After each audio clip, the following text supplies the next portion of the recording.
a boring business viral on TikTok. Let's imagine I owned a candle business. I would feel myself going into Walmart and buying the cheapest candle that they sell with the same scent as mine. Then I would go up to random strangers and have them smell both candles, the cheap Walmart one and mine, and ask them which candle they think smells better. Now here's why the video would do great. It involves storytelling. It involves curiosity, incentivizing the viewer to keep watching to see what the strangers pick. And if they pick my candle, that's social proof in real time. Look, I don't care what you sell. Any business can thrive on social media. You just have to have some creativity and a load of confidence.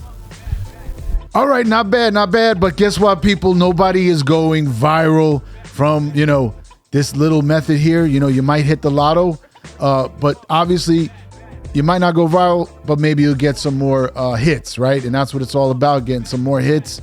His method is, getting the cheapest one and trying to compare it to the, no matter what you have is going to beat the cheapest one probably, right? So it's really not being fair. You're picking the cheapest product in the store, compare it to your product. You're always going to win. So it's kind of an unfair test, right? But I like his methods, doing, social proof, hitting strangers on the spot. I don't have actors and all that.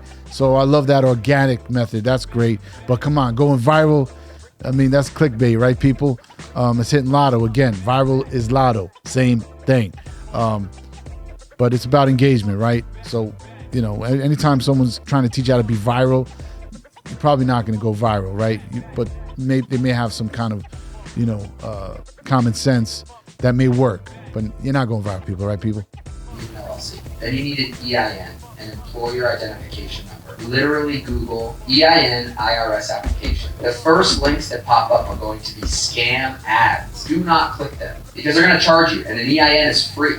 It literally takes 5 minutes to set up. The bank is going to require your LLC paperwork and an EIN to get a bank account. That's step 3, a bank account. So we have LLC, EIN, bank account. You're going to get an accounting software like QuickBooks, or at least a spreadsheet. This is actually Biz in the Box. Those 4 steps for any business. I don't care if this is your 10th business. You will need to do those 4 things. Okay. All right, people. That's the simplicity of it, right? You need those 4 things. Completely true. He summed it up. A lot of people that are starting businesses, believe it or not, don't even know this. But these are the very first steps before you can even think about selling or servicing someone.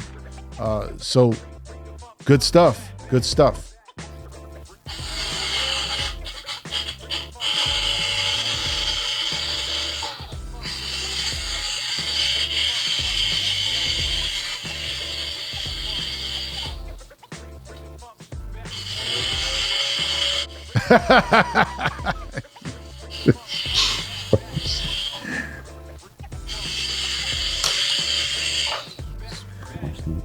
All right, hold up, people. I'm going to go get a power washer. I'm going to do about 100 cans a day. Forget it. No, I'm going to get 10 guys, 10 women, and just do an army of cleaning shit cans all over the place. I'm going to make, at least 50,000 a week. Get the hell out of here. Nobody's paying anybody to clean a garbage can. It's garbage. Come on, get the fuck out of here. I don't know. First of all, I've never paid for anyone to clean my garbage can. I've never seen anyone come around and even ask me to clean my garbage cans. So this guy had a brilliant idea. Maybe it was the first day of COVID and everybody was panicking. And maybe he did that 2100 the first week of COVID pandemic, but definitely no one is paying anyone to clean their garbage can. Those are waste management cans, actually, which is a private garbage pickup. It's not the city garbage pickup. Right. So it's an area that the city doesn't provide pickup for. Right. It could be high end, could just be far. Yeah. So anyway, point is, but that's just some BS.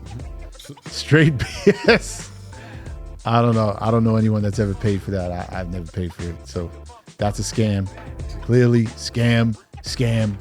No one's paying. He's lying. No one's paying. Not even rich people. They're the cheapest people in the world, rich people. one of the best side hustles I've ever done. Like, ever done, that means he's did it in one day. Like, it's not consistent. Like, it's weird. But he got almost 1 million hits. Three habits that made you a millionaire in 23. Learning to say no. No to girls, no to parties, no to plastic periods, because those things, they really distracted me a lot.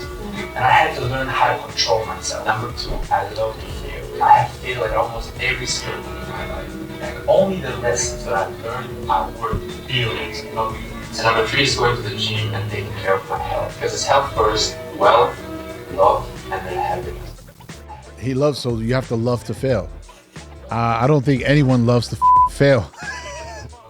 Going to the gym. Who's got time for the gym? The out of here, dude. Oh, God. I mean, saying no is a great tip. One of the best tips that this video has. You got to say no to a lot of things in order to make time and sacrifice to go about your business and succeed at your career, business, whatever. You're going to have to say no to a lot of things that seem tempting and fun. Love that advice. Love that advice. But don't ever love to fail, people. Worst advice. You can embrace failure and try to turn it around, but don't love it, all right? Don't love it like you love cookies and you love ice cream and you love your partner. You know, don't love failure like that. You got to hate failure as much as possible. You do not want failure. But when it does happen, don't freak out. That doesn't mean love it. Just don't freak out. Embrace it. See how you failed. Correct it. And most likely you won't fail like that again. So he really didn't give you the right advice. Don't ever love to fail. You know, just do something about it. Change your course so you can succeed or not make that mistake again. And the third one was, what the hell was the third one? Gym. The gym. Go to the gym. Guess what?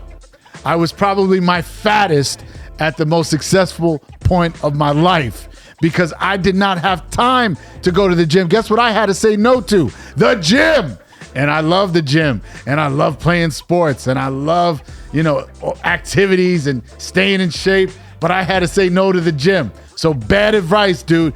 Go to the gym after you succeed, because you know what? I see tons of muscle heads in the gym, and they're all broke as shit, okay? Muscle heads broke as hell, but their health and their muscles are more important than anything, more than success, more than anything, and that's good for them.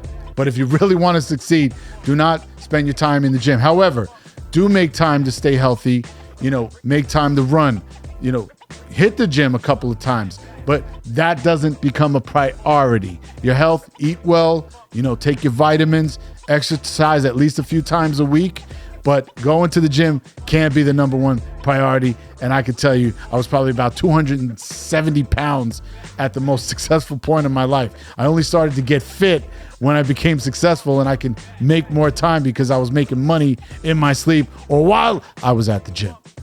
5 things I wish I knew when I stepped into entrepreneurship. Number 1 is an industry or bank. All right.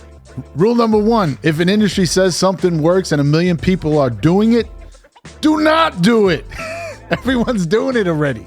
Like if everyone's selling apples all over the place, you can't go out and sell an apple next to someone else selling. That's a bad example because everyone doesn't even know what an apple is anymore, right? Bad example, bad fruit example. All right, let's talk about oranges. If everyone's selling oranges out there, do not sell oranges, okay? Just because the whole market is aware of it and everyone's selling something, you're pretty much never going to be able to stand out. So quite the opposite. If everyone is doing something, everyone's selling something, do not sell it. You got to look for the void in the industry. What are people not selling? What is really needed right now? So just kibosh the first one. Let's hear what number 2 is. It's not necessarily the product that makes you better, it's your marketing. Third, a lot of people are... All right, 2, perfect. It's not the product. She's completely right. Obviously, it's part of it, right? You have to have a quality product if you're selling something, and everything is the branding, the marketing, and that's just everything. I feel like it's 90% of your business. 10% the product, the service, just make sure it's good. You just can't have a crap product or crap service. But most of your time, most of your money is definitely in the branding and marketing, 100%. buying marketing tactics. They're not necessarily buying the product, they're buying how you sold it to them. Number 4 is side hustles first. That's number 4. Number 5, Oh no, side hustles not first. Side hustles aren't gonna pay the rent. Side hustles aren't gonna pay for the food. If you got a kid, God forbid, depending on your side hustle, that kid might starve. So completely kibosh that one, okay, people? Primary hustle first. I don't care if it's a 9 to 5, 5 to 9, 5 to 12, whatever. You need a primary hustle first, a steady check, right? Do that first. I always did that no matter what. Even with all my side hustles and all my entrepreneurial moves, I always had a check to kind of lean on, okay? So side hustles are second. That's why you're calling it a side hustle. It's on the side. It's not primary. So focus, people. Get your primary hustle on. It doesn't have to be the best job, the best business, whatever it is. It's just something stable. And you know basically the hours that you're going to operate in that business, so you can do your side hustle when you're not doing the primary hustle. And the goal is to do enough side hustling that it eventually becomes your primary hustle, your main hustle, right? But most side hustles depend upon investing in it. And if it's a side hustle, how are you going to support a side hustle with a side hustle? It doesn't work like that. You need a check from somewhere very consistent. You need a check to invest in your side hustle, okay? So people, get a job, get a career, get a stable business, and then do your side hustle on the side. best business for you is the one that combines your God-given gifts, skills that you have acquired, and your passions mushed up into one thing. That's the best thing for you to do because it's gonna require less work because you're naturally good at it. You have acquired skills in that area and you're passionate about it. All right, people, there is some truth to that, but I gotta kibosh it, okay? Because, just because you love cooking or you're great at cooking doesn't mean you're gonna get a job at a 5-star restaurant. It doesn't mean you're gonna own a 5-star restaurant, okay? I'm good, if you're great and amazing at playing basketball, doesn't mean that the NBA is gonna find you in the middle of nowhere at a park, all right? So you gotta separate what you're good at and what you're passionate about with what you can really generate money with. So my formula that integrates passion is always, that's a good starter, but it may not necessarily be what you're great at. It may be something that you're passionate about and you have an audience, you have a consumer that will buy your product or buy your service. And that's the most important thing.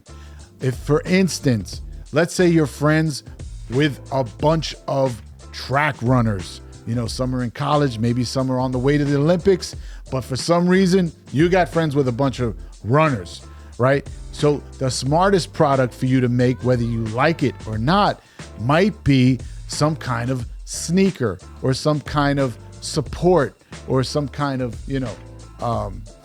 braces, that wraps that keep their muscles, from tightening up during running. So the point is, in my experience, you got to find your consumer first, because without the consumer, that product means jack shit. That service is not going to be needed if you can't find your consumer. So consumer first, need first, right? The demand first, and then you come up with the supply. So this is the opposite of what most people are teaching.